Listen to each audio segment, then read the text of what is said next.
Imagine after you die, your body is not cremated or buried, but composted and returned to the soil. Now that is a thought, something to ponder. It will happen in California under a new bill signed into law by Governor Newsom.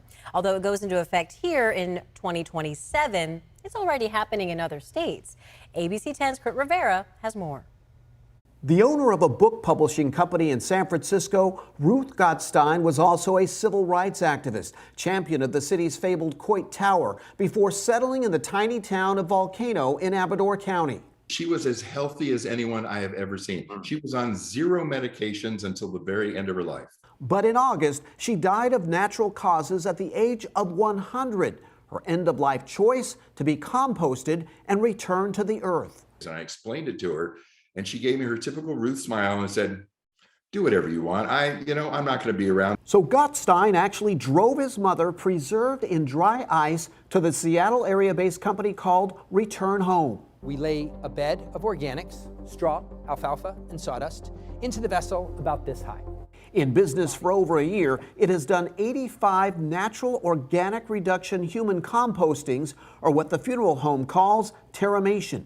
We place a layer of organics, the body on top of that, and the remaining amount of greenery on top. And we let it sit for a total of 60 days in the 2-phase process.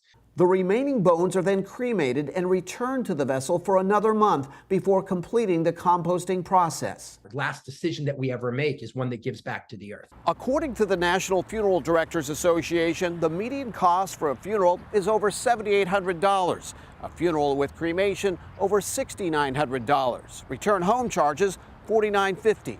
But not everyone is on board. Leaf blowers, right? You got lawn people that come and take care of your lawn.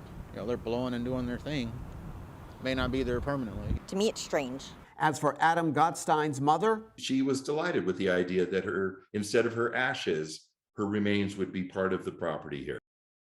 You know, I actually have friends who would be delighted to hear about this. When the process is complete, there are 200 pounds of soil.